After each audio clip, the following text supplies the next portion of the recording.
Hello, you're listening to Wine Blast. I'm Susie, he's Peter, and we're going to get right to it in this episode because it's a longer one than normal. A special bonus extended edition, if you like. And we know your time is precious. Yeah, so this show has a slightly different format and feel to other episodes.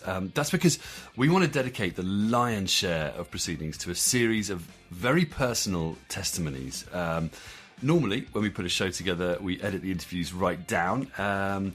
But when we recorded these interviews, it rapidly became clear that we needed to relay them as fully as possible, just because they're so powerful and nuanced and important. Here's a brief taster to give you an idea of what we mean. I'm extremely confused. We are now at the point that we're just in an aftershock, post-traumatic period that we don't have any solution. The biggest challenge is to make wine during war. We also don't have a voice as far as wine is concerned, right, around the world. I mean, you tell someone a wine from Palestine, it's like, oh, Palestine, they make wine. It's very bizarre. So I try to become a better person through this project, and then I do my part. I mean, it's 2024. It's not even 100 years for the World War to end. Are we killing each other again? Are we spending money on rockets and half of the world is hungry? We have so much things to do in this beautiful world rather than killing people. We are from the generation who wants Palestine to be Palestine, Lebanon to be Lebanon, Israel to be Israel. We want the blue sky, we want the good food, we want the good wine, and we want borders that are protected by everyone.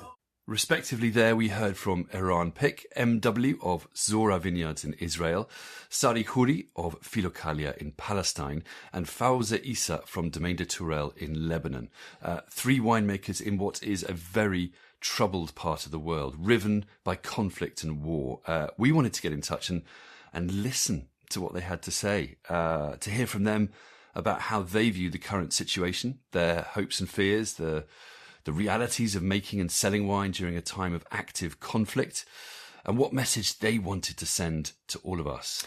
So just by way of very brief preface, we've long been fascinated by the place of wine in what we might term the Levant, the land of the rising sun. So that's roughly the eastern Mediterranean part of the Middle East. So countries like Lebanon, Jordan, Israel, Palestine. We've covered it in the pod before. Plus, Peter Richards, you filmed your Wild Side of Wine TV show in Lebanon, haven't you? It was amazing. So it's a region with immense wine history and heritage, which is currently being revived and rejuvenated in a way which, while not yet large scale, is definitely positive and intriguing. Yeah, it's certainly caught our attention, hasn't it? But this is a part of the world that takes a bit of getting to know. Everything here is complicated and complex, isn't it? From the food to the wine, to the culture, the religions, and most definitely the politics. Suffice it to say, this is one of the world's great melting pots. If it were a wine, it would be a field blend, wouldn't it? From an ancient mixed planted vineyard whose origins are lost in the mists of time, in a challenging terroir where the vines struggle against seemingly overwhelming adversity, but still yield a wine of beauty and delicacy, perhaps not without the odd rough edge or discordant note, but nonetheless a wine that intrigues and captivates, flaws and all, and leaves you wanting more. You are getting all poetic on us again, aren't you? I think I might start to worry if this carries on. Yeah, but the analogy, I mean, it's a good one. Because firstly, this part of the world is not short on history. This was one of the first places to domesticate and develop the winemaking vine for large-scale consumption, and almost certainly the place from which wine culture was exported to Western Europe and places like France, Italy and Greece. So in short, if there was an identifiable homeland for wine, we look to this part of the world as well as the Caucasus to the north. Yeah, I mean, historically, this region has been strategically important as a crossroads or bridge between east and west, even north and south, hence the melting pot. It takes all comers. You find a multitude of communities with different religions and cultural backgrounds, with Islam and Judaism and Christianity, simply the broader headlines, beyond which lies a world of complexity. It's hard to appreciate until you kind of immerse yourself in it. Yeah, I mean, and I suppose going back to your wine analogy, we could advance the premise by saying this beautiful wine has many different stakeholders behind it. Perhaps, let's say, each community owns one vine, which by itself would be useless. It's only when you combine your vine's produce with that of all the other stakeholders that the magic happens. But that doesn't stop the violent disputes about how to make and sell the wine or how to apportion the profits, not to mention how to develop a strategy for the future. Yeah, well said. But I think before we lose ourselves in metaphor, everybody. It's always a risk in a wine podcast. We should probably just swiftly recap on recent events. So on the 7th of October 2023, Israel suffered a vicious attack from the Palestinian territory of Gaza, which is ruled by Hamas. The Israeli government responded by invading Gaza with ruthless intent. At the same time, conflict began to stir in the north of Israel, along its border with Lebanon, where Hezbollah holds sway. The net result of this most recent outbreak of active conflict is many thousands dead and many more bereaved and traumatised. It's also worth noting that shortly before the October attacks, it seemed as if Israel was on the verge of signing an accord with Saudi Arabia, which would have been a major development in the wider region. Could other regional powers like Iran, which has links to Hamas and Hezbollah, have seen this as a threat and attempted to undermine it? Either way, the situation as it currently stands is fluid and it's combustible. So things may well change after we record in late June 2024. But we wanted to capture a moment in time exploring the situation through the prism of wine by talking to respected and thoughtful winemakers. Yeah, so we're going to kick off with Faouzi Issa, winemaker and co-owner of Domaine de Tourelles in Lebanon's famous Bekaa Valley. While Lebanon is nominally ruled by a government representing all the major communities in the country, in reality, Hezbollah exerts significant control, especially in the east towards Syria, where the Bekaa Valley is actually located, and also in the south towards the border with Israel. The country has been in dire economic and political straits for some time now. Now, just by way of brief preface to Faouzi's interview, Lebanon endured a brutal civil war from 1975 to 1990. It then witnessed a brief but intense conflict between Hezbollah and Israel in 2006. And sriracha is a spicy sauce. Yeah, well, it will make sense when you listen to the interview. I know that sounds a bit weird as things stand. Anyway, I met up with Faouzi when he was on a recent trip to London trying to reassure his international business partners, given local markets, as he put it, might be at risk any time. We went to Akub. I'm not sure if that's pronounced right. It's Akub, A-K-U-B. It's a buzzy Palestinian restaurant in Notting Hill Gate, whose chef Fadi Katan is pretty well known. And I started by asking Faouzi how challenging things are right now. It's been challenging for the past 16 years. When I came back from France working in Lebanon, how challenging, it has a different taste every year. The taste of this year is definitely one of the, it has the most sriracha on it, and it's the most spicy taste this year because we don't know what's going on tomorrow.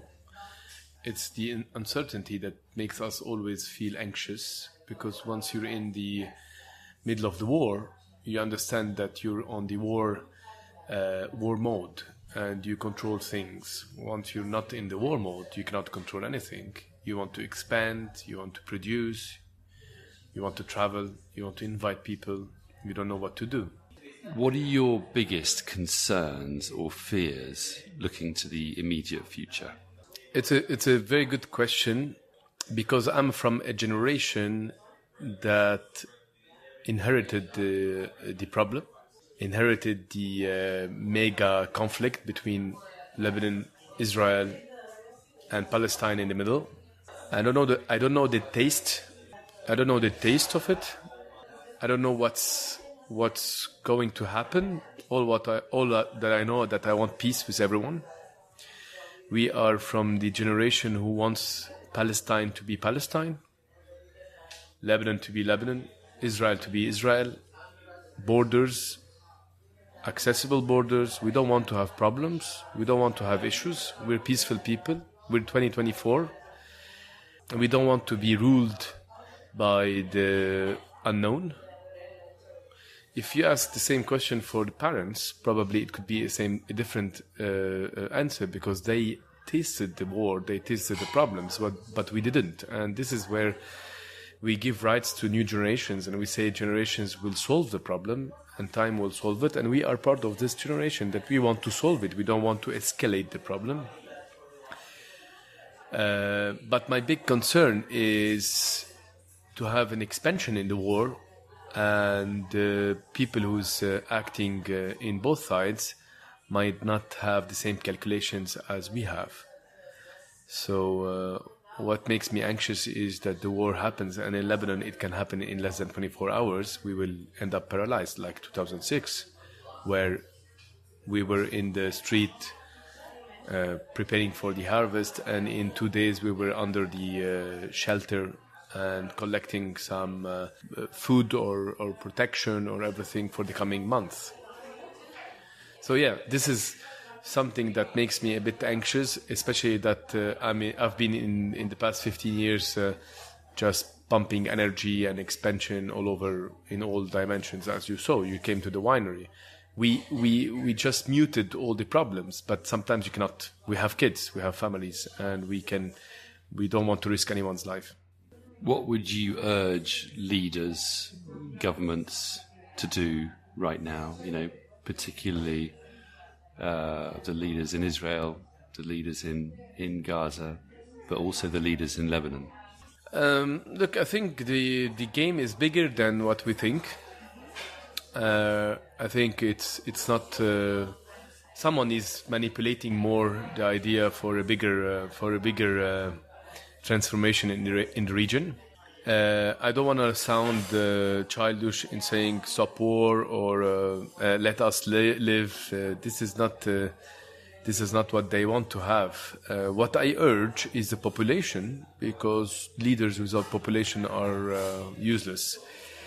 So instead of saying a word to Israel or Gaza, I would rather say the word for Lebanon and ask for people to have the equal rights to defend the country and give the right to the government. Look, Lebanon is the weakness of Lebanon, and the strength of Lebanon is the diversity.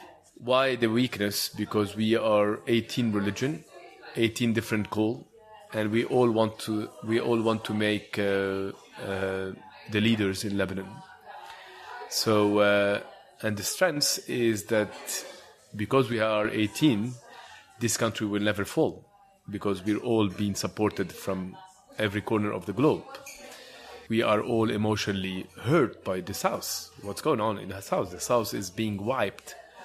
But last week, there was a big concert in center of Beirut for 23,000 people watching the concert. So it's like, it's a country with bipolar disease, where in the morning you watch the news and you get so emotional, but at the end you have to drink your drink and listen to good music and eat your good food. So we kind of genetically modified for the past 20, 30 years. And this is it's I mean, I don't know how to explain it, but probably it's kind of natural modification in our mental health. You talked about 18 religions there. You've alluded to wider forces acting in the region. To what extent do you feel the frustration of being a theatre in which there are many, many actors playing, some of which are entirely beyond your control, pursuing agendas which don't actually necessarily have much to do with your country, but which actually just end up making a victim of the population? You know my position in defending my country. I love my country, and I always thought that it will be too good to be true to have politically a stable country with beautiful weather, beautiful food, beautiful wines. We cannot have everything. You can have one or the other. Yeah, we need to lose something. And the political instability is one that I don't mind to sacrifice it. And part of the religion diversity is this creating every while, because Lebanon used to be in after the independence was ruled by the Maronites, by the Christians. And then in the early 90s, the Sunnite came in power with the economy of the Hariri. Today it's the Shia. So it's always a turning wheel.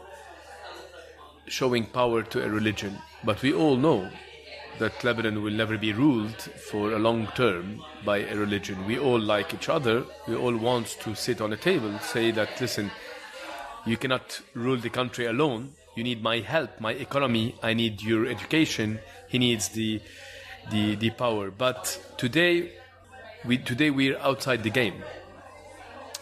Today there is a big red card default happening in Lebanon.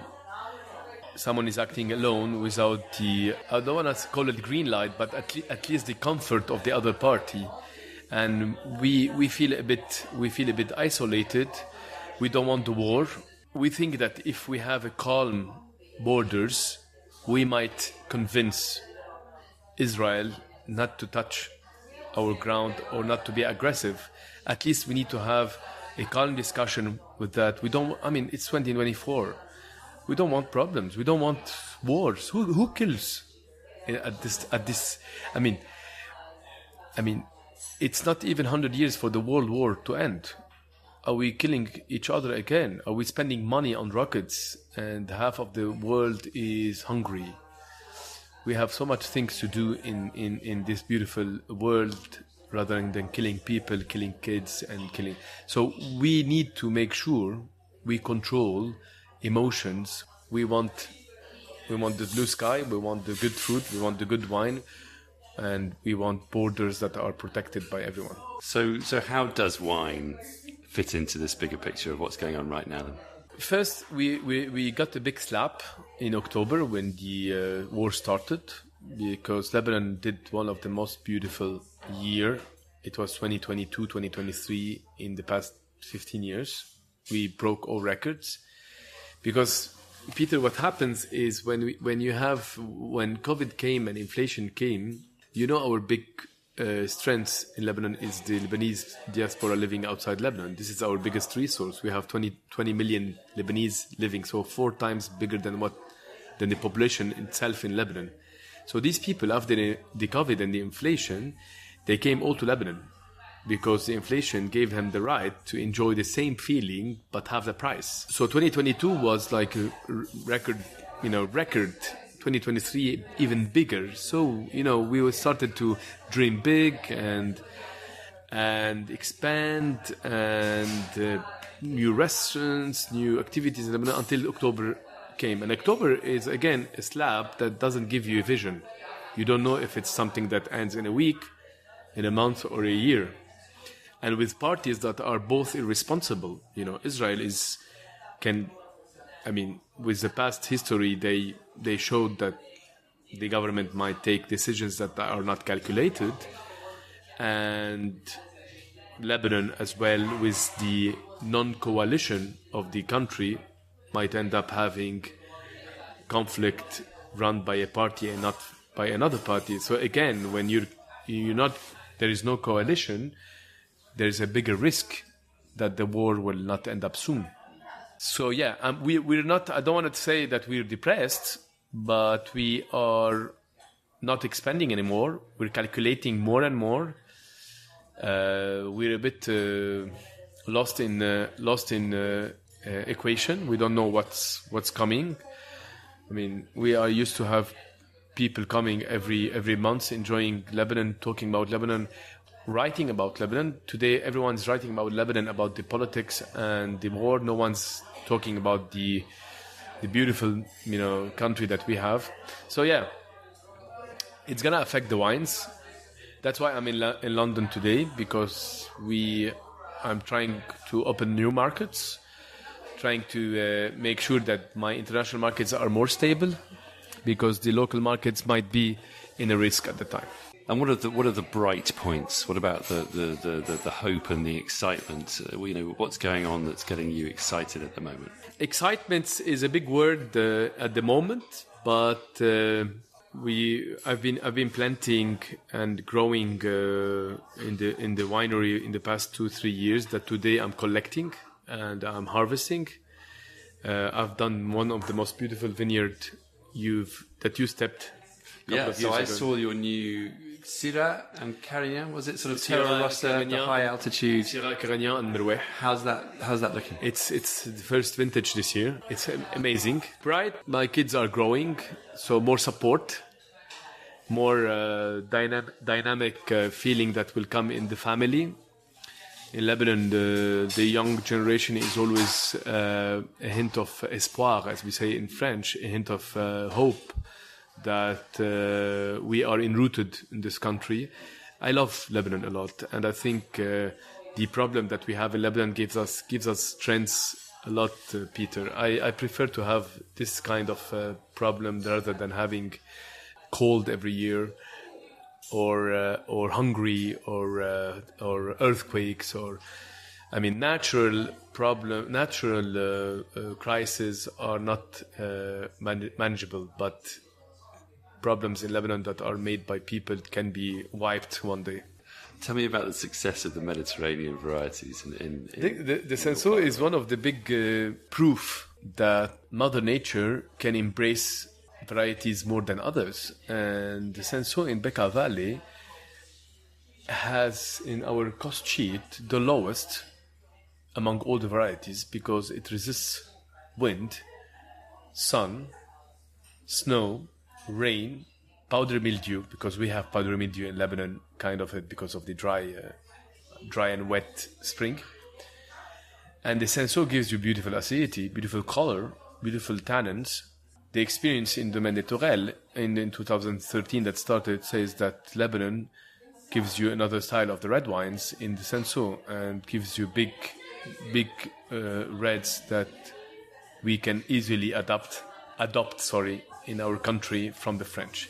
But I don't know if I'm saying a wrong fact, but I know that the Rosé ancestors, the Cinsault ancestors and the Carignan ancestors comes from Bekaa Valley, and the Grenache ancestors comes from Bekaa Valley in a grapes called Dattier de Beyrouth, which is a table grapes.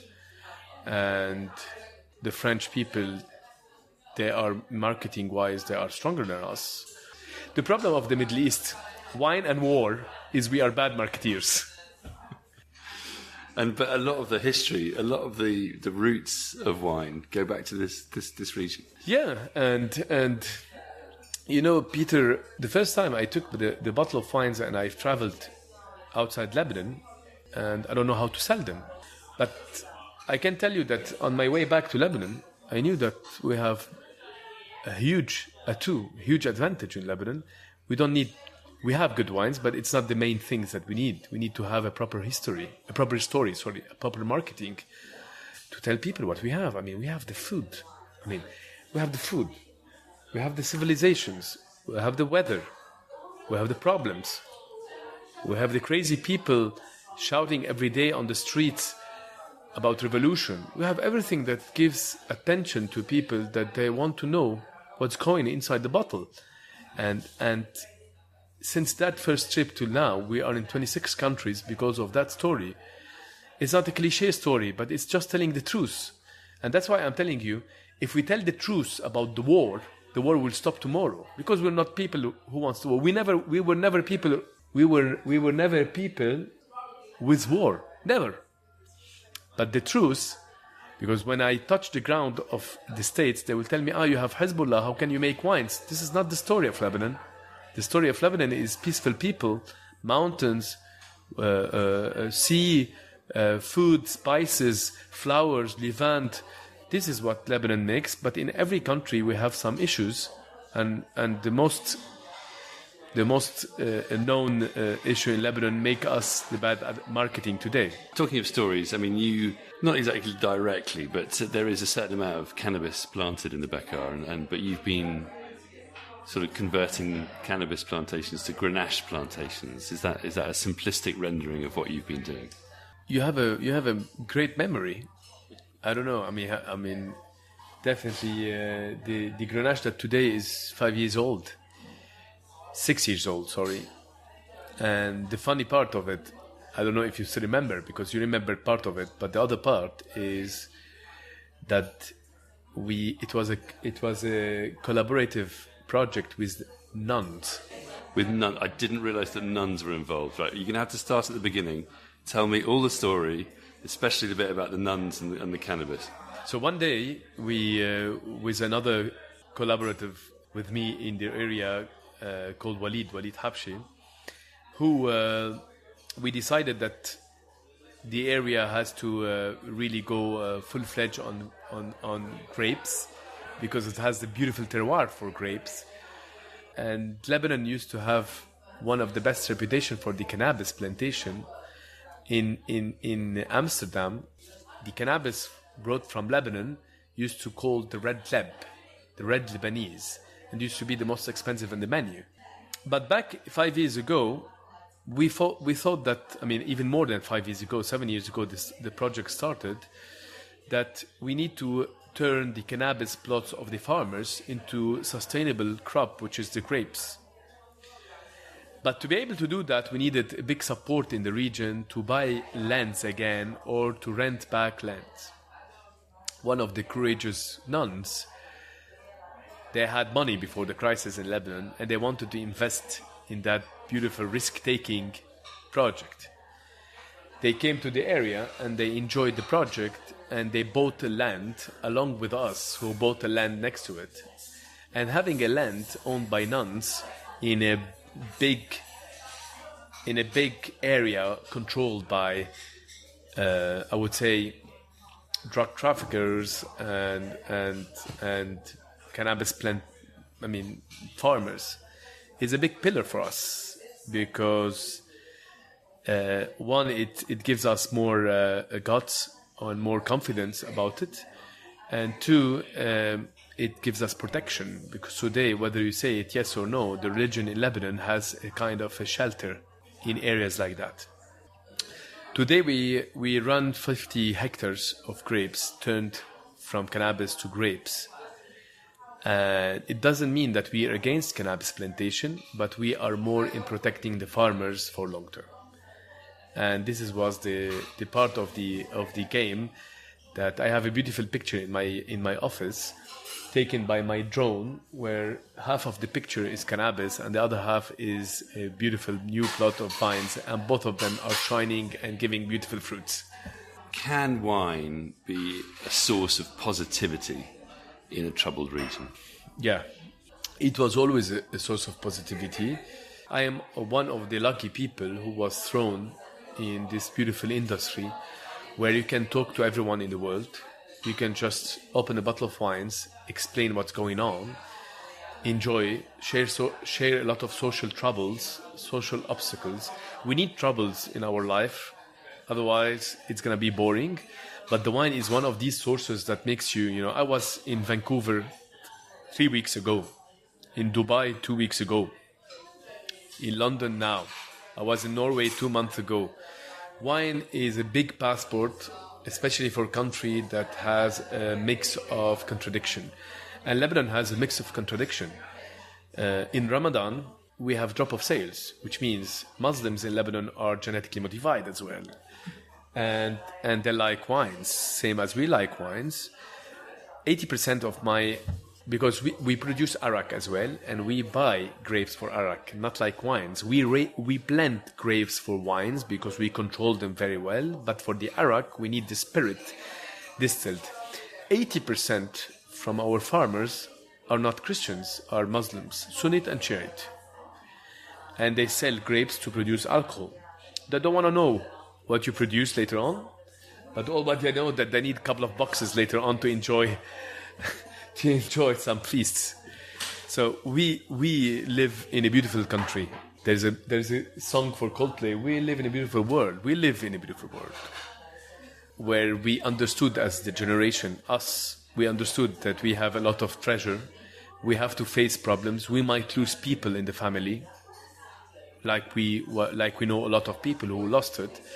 But that's the taste of the gambling, and we gamble. But I prefer to stay in Lebanon, defend the country in my style, in producing wines, recruiting people, planting arid lands, and having activity. What would be your message to our listeners? I tell them that I'm so lucky to be in Lebanon, and don't be afraid of coming and giving a try to visit a country like Lebanon, where you can enjoy the food, you can enjoy the experience, you can enjoy the soil, the weather, the mountain. Nothing is pleasant and satisfying if there is no spices on it. A food without spices is boring. You can love it the first two minutes, but it will be boring again. That's why I don't eat pizza a lot, because it's boring. Think of coming to Lebanon. Think of helping Lebanon in your words. We don't want more than words, good words. Don't trust the media. Don't trust the TV. We are not powerful people to control the media. We are powerful people to love our lands, to produce good food, good wine, good story, good civilizations, good culture. We have beautiful culture that goes back thousands and thousands of years ago. And I think we are blessed, and the wheel will turn soon. And voila, so trust our country, that's it. Faouzi, thank you very much indeed. Yeah. Thanks a lot, Peter, for another beautiful discussion together.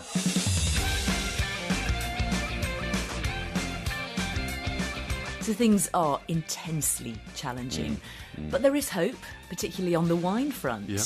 So much to digest there. But that's also it's a great story about the cannabis and the nuns. Isn't it brilliant? Oh my goodness. It's one of my favourites. It's absolutely brilliant. But no, I mean, Faouzi's position is that he's sticking it out. I think lots of Lebanese have left the country, which is fair enough. It's everyone's choice. As he said, there is a huge Lebanese diaspora living outside the country these days, many more than the actual population within Lebanon. That's quite a thought when you think about it, isn't it? It tells a story in itself. But he says he's rooted there. He wants to create jobs and sort of communicate the bounties and beauties of Lebanon to the wider world through his wines. And he's doing interesting things, isn't he, with indigenous grapes as well as Rhone or Mediterranean grape varieties. Absolutely. He's got some beautiful plantings all over the Bekaa Valley where the likes of, Cinsault, Carignan and Grenache really shine. But he's also working with local varieties like Midway and Abeidi. And we've got a couple of wines here on which note to recommend, haven't we? We have indeed. When we prepared. So first up, I'm getting quite excited about this one because it's the Domaine de Tourelles Skin. That's simply what it's called, Skin 2023 from Lebanese 150-year-old Merwe vines. It's an orange wine made from white grapes but left in contact with the skins like a red, which is the way that orange wines are made. It looks cool. It's minimal. It's really well made. You've got lovely aromas of apricots and some ginger, some orange blossom. And then in your mouth, it has that lovely chalky, grippy tannin that you expect from a good orange wine, but not too much. There's some juicy acidity and a really great finish that, really uplifting. And great value too, I think, at £17. Yeah, it's not cheap, but it's great. It's really good in the context. Because of what it is, I think that's good. And then I've got a red here. It's the Domaine de Tourelles Vieille Vigne Carignan 2021. This also has sort of firm tannins and a lovely character. But, I think that's typical of this kind of variety grown in the Bekaa, which is what Faouzi was saying, where you get loads of sun, but also cool nights. It gives intensity and sort of individuality to the wines. And this one has a lovely sort of wild, dark berry, floral, minty aromas. And it's really sort of stylish and cultured Carignan, tons of character, but not too intense. It's really well made, it's great with food as well. It's a really good food wine. It's really good. It's lovely. So coming up, we hear from winemakers Eran Pick MW in Israel and Sari Khoury in Palestine. To recap so far, conflict is raging in the Levant. Wine has a long history in Lebanon, Palestine and Israel, and in recent years has been revived to excellent effect. But the conflict is making life even harder than it was before. We've heard a perspective from Lebanon, and now we're going to turn to Israel. Yes, we got in touch with fellow Master of Wine Eran Pick, who's winemaker and general manager of Tzora Vineyards in the Judean Hills, which is about 20 kilometres-ish west of Jerusalem, in between the Palestinian territories of the West Bank and Gaza Strip. They make blends from international varieties like Cabernet, Syrah, Chardonnay and Sauvignon at altitude in the hills in order to sort of retain freshness and elegance. But and for context, actually, people seeking out high altitudes, terroir expression, and alternative grape varieties are interesting trends in Israel. Yeah. It's estimated there are nearly 8,000 hectares of vineyards in Israel, some of which extends into disputed territory in the West Bank. When Eran talks of the north, he's referring to the lands close to the Lebanese border. And MW refers to Master of Wine, of course. Anyway, I asked Eran via Zoom how challenging times are right now for them. So the winery that I work for in the vineyard is located in central of Israel, in between Tel Aviv and Jerusalem. And actually, out of the Israeli wine regions, we're less affected than north of Israel, Golan Heights and North Galilee, which are greatly affected. But of course, as the country is actually in a war since October 7th, there are a lot of challenges. The main challenge, the biggest challenge is to make wine during war, but actually we're quite safe in our place. So it's not about safety, it's just about growing vines during very tough times, very challenging times, and making wine during these times. Can I just ask you, just picking up on the Golan Heights and the Upper Galilee, why is it more difficult there? Just so our listeners get a real picture for the whole area. So the first area that was affected, of course, is the area around Gaza. It's not a wine region. It's in the Negev Desert. And that was the first area that was affected in Israel. A few days after the war began, the North Galilee started to be, let's say, in a low-key war with Hezbollah in Lebanon. So the challenges there are much bigger than my challenge. We're only about 150 kilometers away, but they actually some of the vineyards got burned from missiles that fell near the vineyards. It's a very hot summer now in Israel, and a small fire could lead to a bigger fire. So some wineries lost some of the vineyards. Some wineries are actually closed, and people cannot work there because near the northern border, people got evacuated from the place, from where they live and where they work. So some vineyards, some wineries face that. And of course, getting work done is very difficult in all of Israel because a lot of the people in Israel got called into the army as a reserve soldiers. So this is one aspect of the missing hands of workers.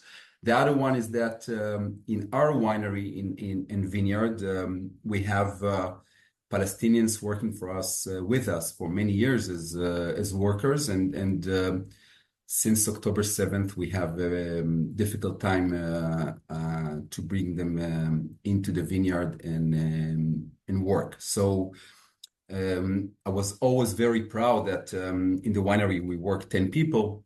Some of them are Palestinians, Bedouins, Israelis that live that are non-religious Israel, religious Israel, and we got also immigrants from Russia that are Israelis now. So we have. From these 10 people, I was always proud that we can work very well together as a team. And actually, everything kind of went into the drain during October 7th and since October 7th. But I'm quite optimistic that it will be back to almost normal in a few months, hopefully. So in terms of your concerns or fears looking at the immediate future, are you quite positive? Are you not too concerned? Do you think you will? I mean, obviously you've got a very collaborative spirit there with a real melting pot of different nationalities, yes, religions. What do you feel are your concerns possibly for the near future? Yes, it's very interesting. I got a lot of support from the wine industry, from my friends around the world, very close to October 7th. And I looked now at my responses to the emails and calls, WhatsApp messages and so on. I was quite optimistic during the first weeks in October. I thought it's going to be like another round although it was a total different kind of event. But I thought I was very optimistic that everything will be back to normal in 1 or 2 months. But after now, it's been more than 8 months, and people lost a bit of hope in the last few months, and I think we're going to face very difficult until the end of the year for sure, 2024, and maybe first half of 2025, and that's being optimistic. I think we have another last year, and that's a general situation in Israel. But for the winery, it's quite interesting that this vintage 2024 that we are almost finished with all the vineyard work. And my goal was to get the fruit into the tanks that, usually you have a goal to make the best wine in the world and but this year, my goal is just to get the fruit, to be able to get the fruit into the tank. But we're quite minimalistic with our, with our aspirations during this year. And it's quite bad to talk about business, but I think it could be quite interesting that the business in Israel with wine has not gone down, not decreased. People are going out to restaurants in Tel Aviv and Jerusalem and drinking wine and buying wine, which is quite strange to me. So business-wise, there's not a lot of changes. In farming-wise, huge challenges. The most challenging place in the northern of Israel, Golan Heights in northern Galilee. But all of Israel is being challenged with farming. Getting workers into the winery, the normal workers, usually in some small wineries, 100% of the workers went into the reserve. So, and it was during harvest, so they haven't touched their wine for a while. But in our winery, we are less challenged with that, and the workers in the winery are working, and everything is quite normal in the sense of making the wine. And the people that you would normally work with, that you talked about, that aren't able to work with you right now, where are they? Are you worried about them? Do you know where they are? Are you in touch with them? Yes. So in Israel, during normal times, we work with people from Gaza. We work with people from the Palestinian Authority. Actually, 2 weeks before October 7th, we harvested the 2023 harvest, and the workers in the vineyard were people from Gaza, which is quite incredible. Our permanent workers come in the vineyard. We have 3 permanent workers. 3 of them are Palestinians, and they come from the West Bank, the Palestinian Authority, and they work with a working permit, and they work for us for many, many years. One of them is 30 years, the other one is 20 years, and they are very, very, we have very good relationships. They work very well. They like their work. They work very hard. We're very happy. We're a team. And I know where they are. I know that it's very difficult for them right now, although the West Bank is not as bad now as the north of Israel and the Gaza area, which is southwest of Israel. So they're safe, but they haven't worked for a very, very long time, which is, and you can understand the circumstances. Now, you served in the Israeli army, didn't you? And then you moved into wine. So you have a kind of intriguing insight into both worlds. What would you urge the leaders in Israel and Gaza to do? It's it's a big topic. We need a few hours to talk about it. It's not very easy. I think what's most what's difficult. I'm a liberal. In Israel you say leftist. I was always for peace, and and I'm not very happy with the current government. But all of us in Israel, and I'm sure many people around the world are very confused in the last months, and I'm quite amazed because usually I have answers because this topic interests me a lot. I live in it, I read about it, I think about it. But what's most interesting to me that I'm extremely confused. And we are now at the point that we're just in an aftershock, post-traumatic period that we don't have any solution. We just need first to understand the status. What are we experiencing? I think it will take us many years because it's very confusing and difficult to understand. And I mean, I have also friends, winemakers around the world that are not, let's say, pro-Israeli. And sometimes they send me that they want to understand better. And I just even cannot start to explain this situation because it's so confusing and difficult to explain to someone who doesn't experience it. I used to have answers and to have solutions, but I have to say that in the last few weeks, I'm just shocked that I don't have any thoughts about the future. It's quite new to me. So tell us about Tzora Winery and your wines. So the Judean Hills region is a beautiful region. You can see from the vineyard, you can see the Mediterranean Sea. It's in Israel because we are set on the 32 latitude. You need to go high in elevation to get good weather. It's of course it's a Mediterranean climate, but more cooler sites. So we are set on the hills about 700 meters above sea level. It's on terraces, very old terraces, facing northwest slope. And we grow 20 hectares of mostly Syrah with Bordeaux varieties with reds, and Semillon, Chardonnay, and Sauvignon Blanc with whites.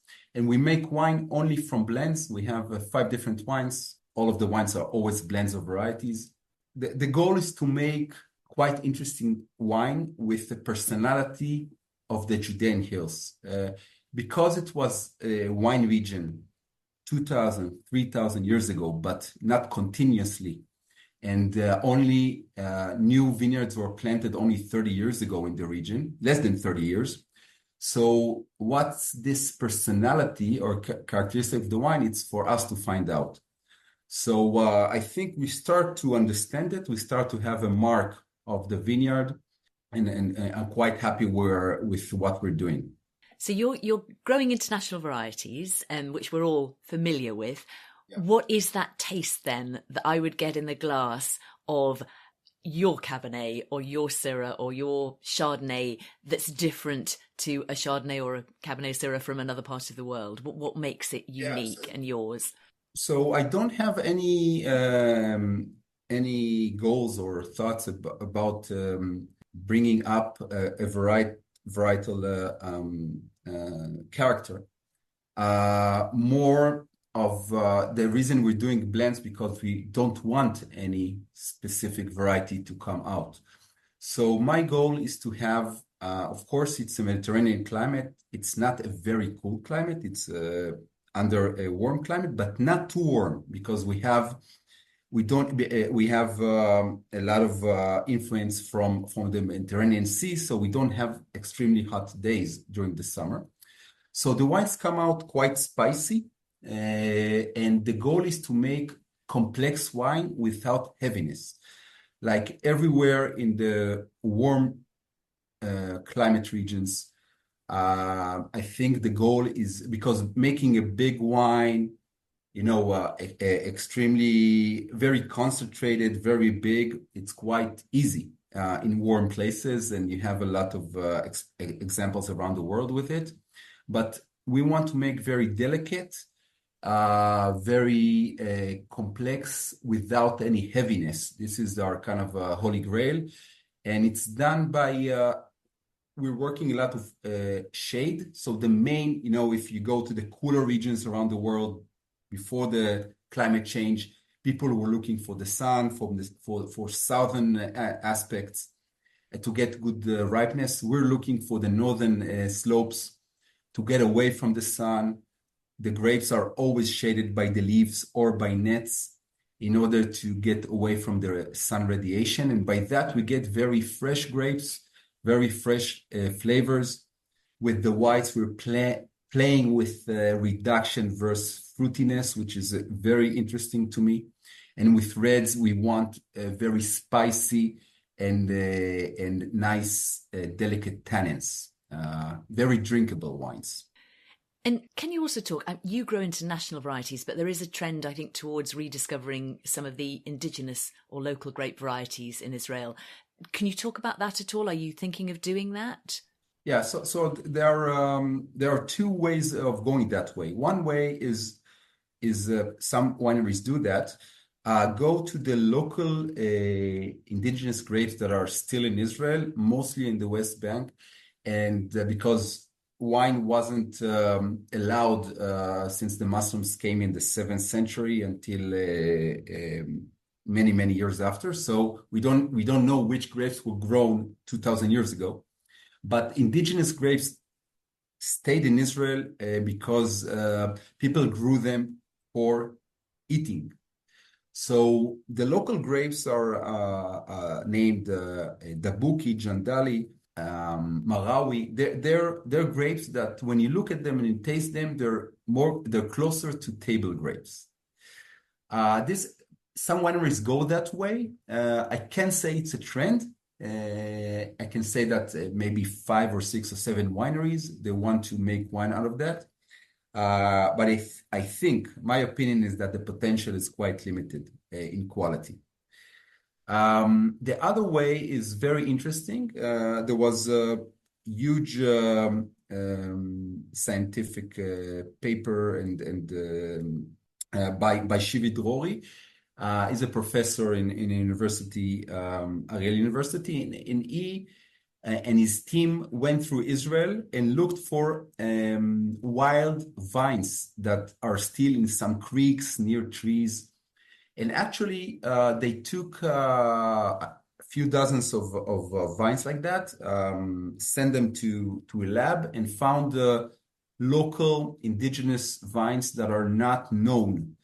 What they did is that they planted them, start to make wine out of them in a micro winemaking facility. And they think I done some tasting. They think they found out of these 30 varieties, maybe 4 or 5 worth experimenting more with. So this could be local varieties that make that stay in nature, and people found them after hundreds of years and make wine again out of them.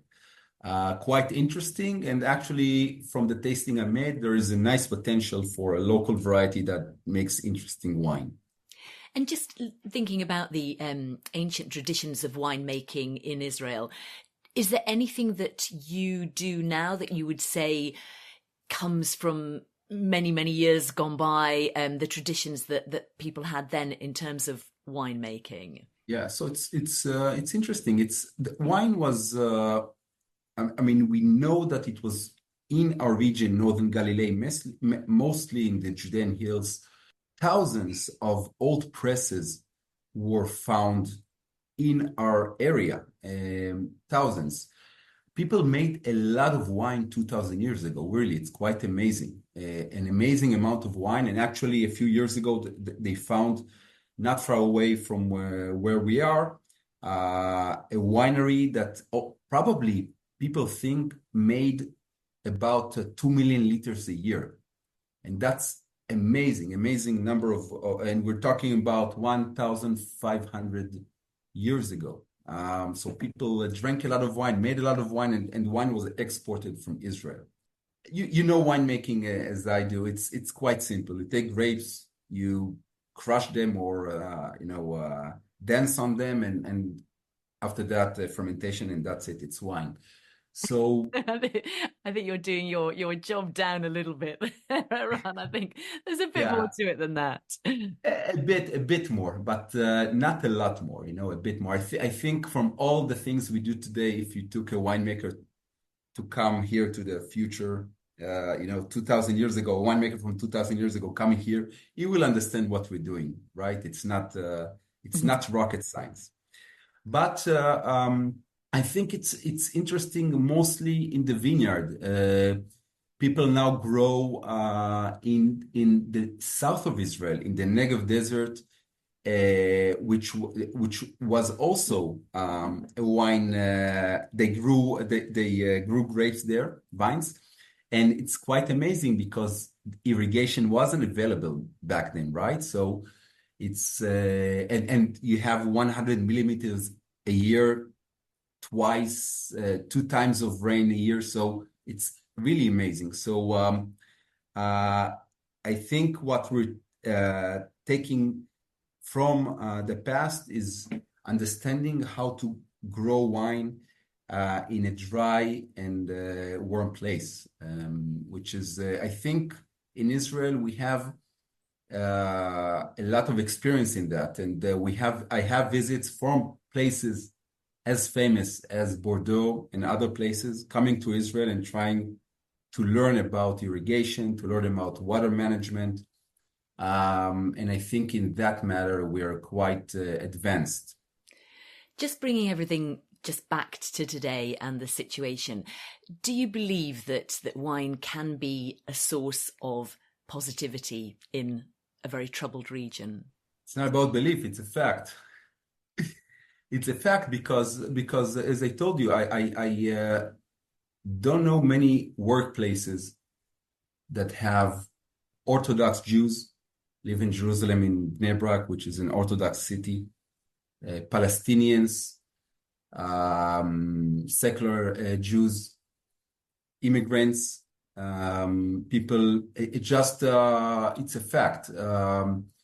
Wine, as you know, the wine industry is quite amazing. I think I went into the wine industry and wanted to be a winemaker because, first of all, of the people. In one of the MW seminars, I met an amazing guy from Lebanon, and he told me his feelings during the 1982 war. It was what we call in Israel the first Israeli-Lebanon war. And I was in second grade. He was in the same age, about 8 years old, and it was very. It's one of the discussions I really, really remember.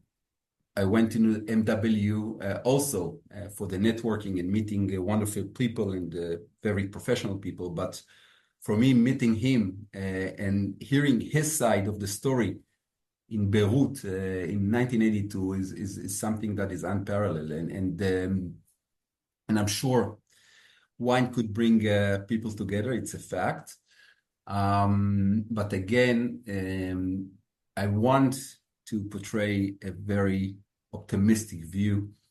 But as I told you, we're just in the middle of it. And during my day-to-day working and living and talking to people, these days you don't find around you too many optimistic people. But it could change in a few weeks or few months to have different leadership, to have to look into the future and to build something new. It will take a while. As I told you, a few weeks after October, I thought it will take a month or two, but it will take much, much longer. And Eran, what would your message to our listeners be? I really hope that, first of all, as a professional, I like traveling around and telling people about Israeli wine. And I really hope that, and I haven't done so since October 7, and I think it will be very difficult for me to do it again in the next few years because wine is now a second priority in when they talk about Israel. But maybe, with modesty is I can only ask, try to taste our wines and getting to know them. Hopefully visit one day that will be much safer than now, and understand the story from all sides. That's the only thing I can ask. Eran, thank you so much. Thank you very much.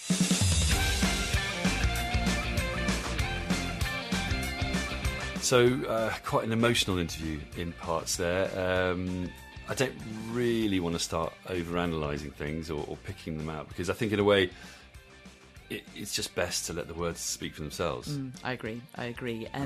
But interesting what he was saying about that research into indigenous grape varieties. Now, we did ask him if there were any particularly that had piqued his interest, and he mentioned a variety named, well, I think it's pronounced Yael, Y-A-E-L. So perhaps one to keep an eye out for. Indeed. Either way, let's move on straight away to our final interviewee, Sari Khoury from Philokalia. So this is Palestine, but we're not talking about the Gaza Strip, which is ruled by the hardline Islamist organization Hamas. We're talking about the West Bank, the larger of the two Palestinian territories, which lies inland and on the border with Jordan and the Dead Sea. And it turns out grapes are a major agricultural crop here, second only to olives, with around 3,400 hectares of vines, though that does include table grapes and raisins. And there's a long tradition of domestic winemaking, particularly among Palestinian Christians. Now, this is a complicated region with complex internal dynamics, with life and work often very challenging for the local population. But wine is a historic reality, and the Kremisan Monastery is perhaps the largest scale and best known wine producer in the West Bank. There's also Taibeh, which Sari mentions and which we'll come back to afterwards. Now, Philokalia is a small-scale wine project, the brainchild, as we said, of Sari Khoury. I spoke to Sari via a slightly dodgy line. He explained it's really hard to get reliable internet connection where he is in Bethlehem. So we apologise for the poor quality of the audio in places. But he did look, didn't he, wonderfully relaxed, super cool. Smoking a cigarette outside with a magnificent but as yet unidentified tree by way of background. Yeah, it was. Anyway, here's how he introduced himself and Philokalia. My name is Sari Khoury. I'm an architect by training from Jerusalem. And essentially, I was just looking for an outlet for creative self-expression, and I stumbled by Palestine's magnificent wine history. This project is essentially a sort of critique of my own environment, the immediate or the broader rings. One of the questions are, can Palestine produce excellence even under difficult circumstances? If you look at a greater economic picture, obviously Palestine cannot compete ever on quantity of production, right? So our only avenue is quality anyway. It's a nice idea. So I'm trying to test them out. And I feel like I should be inspired, offer the world something from this place, right? Like you want to take someone a gift, you want to take them something that they can't just pick up off the shelf somewhere, right? So it's just honest human spirit to pursue and create and share. Right, but it has to be excellent. The world demands excellence. So people pursue excellence, and I want to be part of the world. So wine came along, and this great wine history was inspiring, and I thought maybe I can try to make something with that. And just talking about the history that was obviously your starting point, can you elaborate a bit on that for us? Because, you know, here in the UK, we don't necessarily know that much about Palestine's wine history. Sure. I think the world wine culture owes tremendous amounts to Palestine as a land, as a place where civilizations have also come across for millennia. So the domestication of grapes as a wild plant, the same as olives or wheat, happened in Palestine by the Natufian civilization some 10,000 years ago. And there's evidence of winemaking in hundreds of archaeological sites of different scales, spanning from that time a lot through Canaanite era, because they had a lot of exports of wine and olive oil to the ancient Egyptians, examples of which are the jars of Abydos at the Louvre Museum today, or taken out the pyramids, and many other examples, and thrived all throughout the Byzantine era and began to decline in the later Islamic era, because still the early Umayyad era Like the largest wine press in the Middle East, I still believe, is Hisham's Palace in Jericho, which is an Umayyad palace, also the largest mosaic in the Middle East, continuous mosaic. So if you were to look at a 10,000-year-old game, the game of wine, right? We were around for about 8,000 of it. So we were around for 4/5 of the movie. That's pretty good. In comparison to the history of countries like Armenia and Georgia, where they found ancient evidence of winemaking, in Palestine, you will find a continuous reference of winemaking and export. And then you look at the thriving of wine in Europe. The Romans, partly, that empire split into two, but essentially it was the church that carried winemaking in Europe. And in that sense, the church is indirectly, but still a Palestinian export. Right? So it wasn't the maker of the wine, but sometimes you need people to make a context for winemaking and wine symbolism. And, the French culture about winemaking is deeply rooted in the church spirit of it, which is it's a transcendental act. Right? And that's why the French have mastered it so tremendously, besides the experience and the buildup and the science and the development and everything. It's that church spirit that was carried throughout. It's not enough to have a tremendous history. I mean, what are you going to do with it, right? People have done so much more with so much less in the world. So that part of the discussion is just for me to know myself. This wine has helped me know my own culture. I think it's very important for me just as a human being who wants to exist. But then, people in my area tend to rest on their laurels, say, look at this great history. Well, what are you doing today? So in a sense, there is this kind of disconnect with the rest of the world about our history. And then I'm trying to produce something in their standards today, and the West standards, because wine has also evolved. And the dialogue internally is the exact opposite. There's this great history, but no one wants to do anything about today. Right? So as the project Philokalia, which means love of the beautiful, the good, right? That's the name of the project. It reflects the intention, right? And part of that intention is to dig into someone's history. So the name Philokalia, although it's Greek, it's very much Palestinian. It's very much rooted here. And the intention is beauty. And the challenge of our project, so to speak, is over sometimes the definition of beauty. And so you take that history and you translate it and meld it with things today. You use indigenous varieties, for example. Is that a big part of it? That is the exclusive objective and viticultural crop. I think that as a craftsman, I also have to know the value of my work before I offer it to someone. Right? And I do know that I have no value to offer if I make a Cabernet Sauvignon. I don't think anyone from the region has any value to offer if they offer any Cabernet Sauvignon. So in all honesty, I have to work on something else. And you make a very small amount of wine. What grape varieties are you using? What, in terms of whites and reds? And then what do your wines taste like in the glass? What will I get if I drink a glass of your wine? There are a lot of questions in that. Too many. So we make about 10,000 bottles now. And part of the idea is also, can Philokalia explore a working, let's say, a prototypical business model for a local here, meaning a project that's not funded from outside, self-sustainable, grows organically. I think it's much more interesting to have 500 wineries in the Bethlehem area that make 10,000 bottles than to have, 4 producers that make 10 million each. I don't think that's a sustainable model for our society and for the versatility of expression. I work exclusively with native grapes. I do not mention in public ever the names of the grapes. And this is for multiple reasons. With so little work done on the grapes, right? When somebody says, let's say one of the names of the grapes we have is called Dabuki.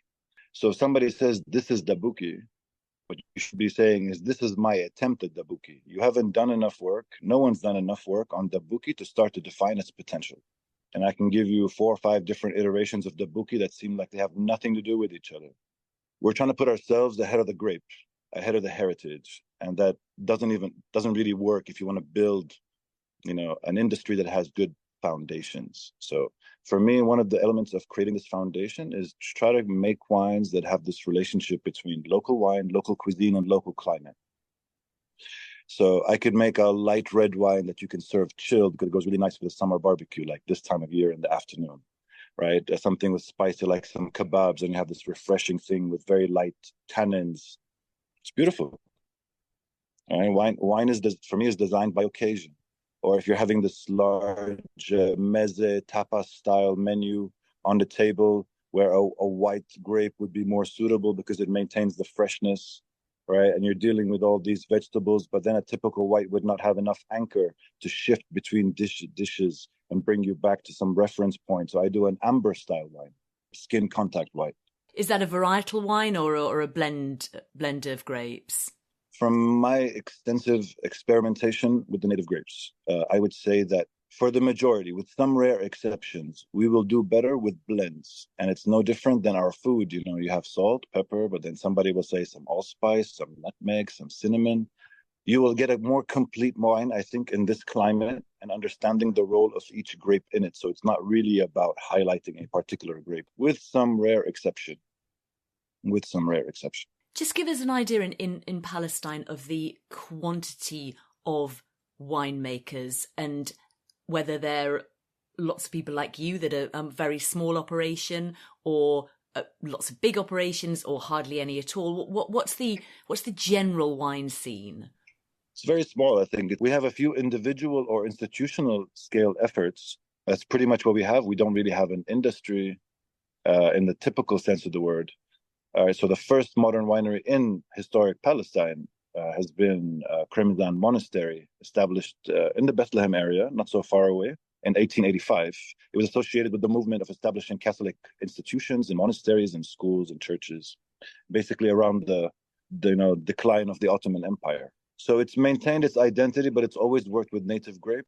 There's about 3-4 more in the West Bank besides myself, a few Palestinians in the Galilee and the north. But I would say, all in all, it's about a dozen Palestinian origin. And do you, when you use indigenous grapes, are there people using Palestinians using international grapes, and does that make you frustrated? The majority are using international grape varietals. The majority also are borrowing ideas about wine and try to perform in a game that they're not qualified for. I just know how to pick my battles. You could be a local producer, but your competition is the globe, right? So it's not an easy game. So I think they work with borrowed ideas about winemaking. So in a sense, if somebody says, I want to make a good wine, so I have to use a wine barrel. Why do you have to use a wine barrel? Because it's become a status symbol of something in the winemaking. But if you dig deeper, you know that the Romans were pushing it on the goals. Sorry, they were pushing wine on the goals, right? Using amphora. The goals were using barrels for beer. They were okay with the wine. They weren't okay with the amphora because it broke all the time. And they just put the wine in their barrels and magic happened. So just because of some accident that happened at one point, I'm supposed to believe that's a status symbol for my production today.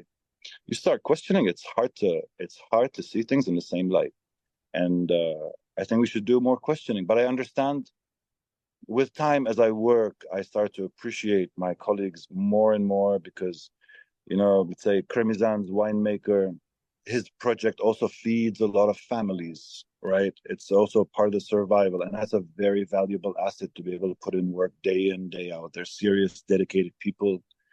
Taibe, with their beer and wine, these people are sharp entrepreneurs. Sari Khoury is someone, as an entrepreneur, as a Palestinian entrepreneur, we have so many examples that just shine in their ability to focus, laser focus.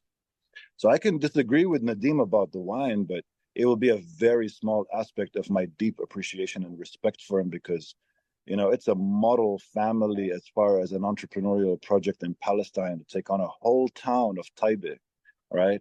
And build a whole brand around a whole town and a community. That is absolutely mind-blowing.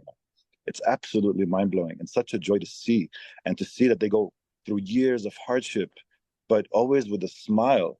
These people are just incredibly sweet, lovely people. And so the focus about the wine has to be taken in context. There are larger things at stake and larger questions at play. So are those wines not difficult to sell commercially? I know you're not thinking commercially in that sense, but, You've got to sell your wine. I'm thinking fundamentally. Along the way, I have been fortunate to have come by people who will believe at least or understand part of the project, including my own work partner, Vicky Sahagyan, who's been responsible to sustain and grow and promote this wine in a language that I still don't understand after 8 years. Today, I was complaining that if I listen to her talk to a client, my mind just wants to explode. I have no sense of anything going on, but it works. Maybe she knows people better than I do. I think with the people that it has worked with, there's always this kind of hunger for something, for someone who digs a little deeper, someone who's trying to be a little bit more authentic. So they build on that. And, I started off with Muslims who are non-drinkers, who don't come from the cities, who were the fundamental and early support of this project, both morally and practically, because they sensed that someone just believed in an idea, even if they disagree with it. So, my starting point is almost zero predicted agreement out of, unknown places. Along the way, it's worked. And I still have to feel more confident about the wines because I'm maybe someone who sees the glass half empty. And because I'm doing wines that have no reference anywhere in the world, I need to be my own compass. And part of that is being really honest with myself. And that's a hard process to do all the time, right? Like when you taste something, the market will tell you things, but all you're listening to is, I could have made this better. This should be better. This should be refined. And that's the voice that's, sort of banging at your chest. So it's a growth process. I'm making the wine, but the wine is making me in the process. So I guess it will evolve as much as I evolve, but it's become that type of vicious cycle. How challenging are things for you in your part of the world, right now? I don't know if the expression is correct, but I would say it's holistically challenging, meaning from all aspects. Labor is very hard. Checkpoints are very hard. Ports are unpredictable. We don't have enough professional consultation and advice to, if we wanted to create market opportunities elsewhere, we have no local professionals to go to.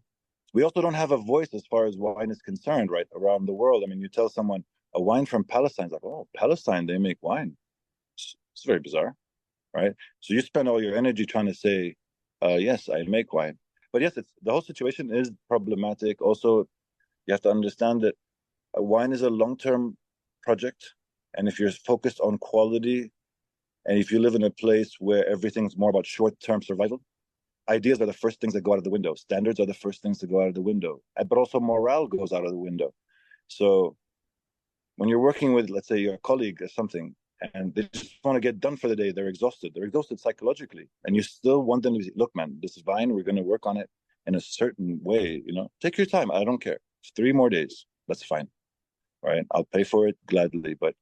And when people are used to doing business as usual, it's like, I'm sorry, survival comes first. So there's a language issue also about what comes first.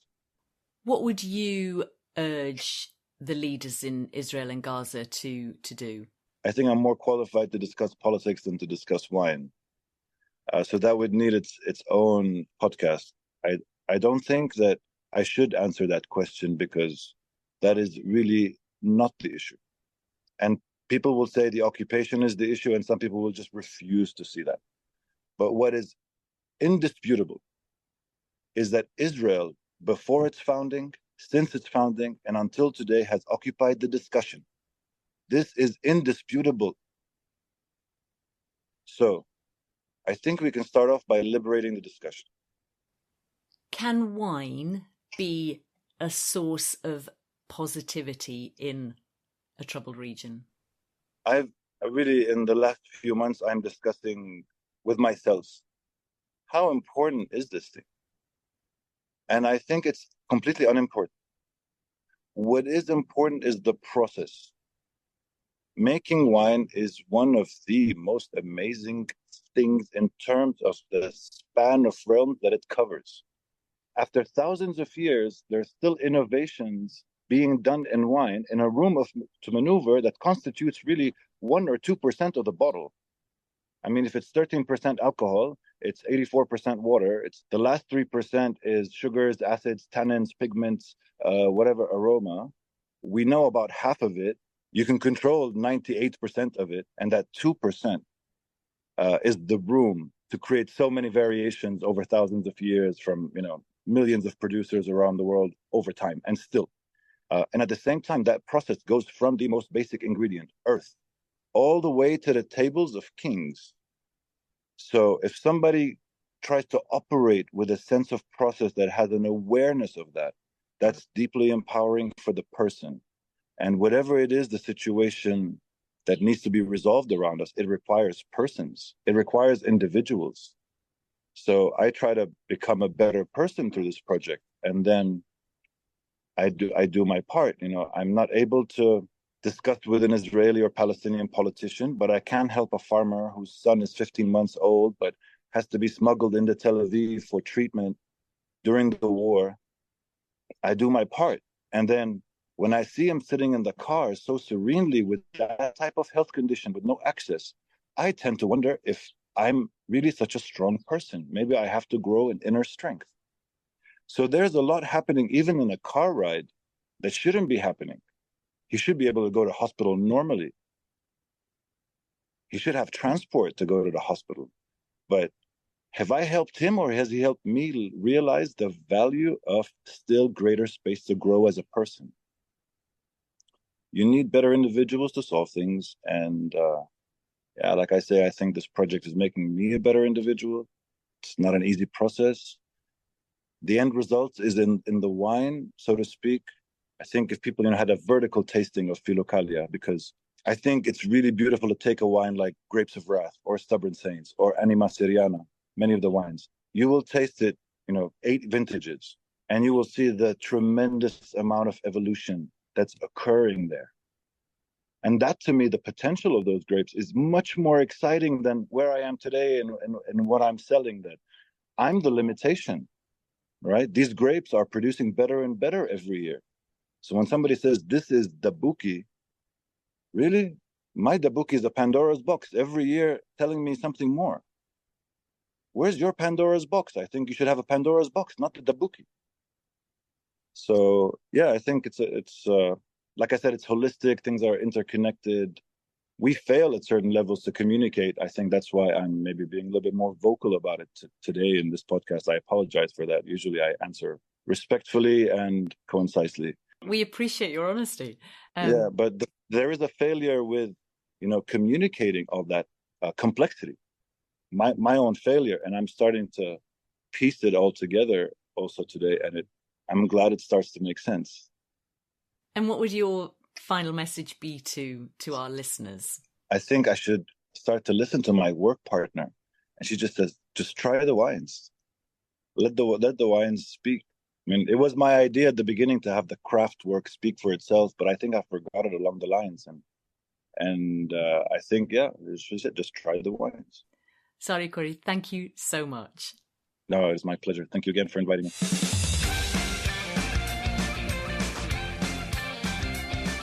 Just let the wine speak.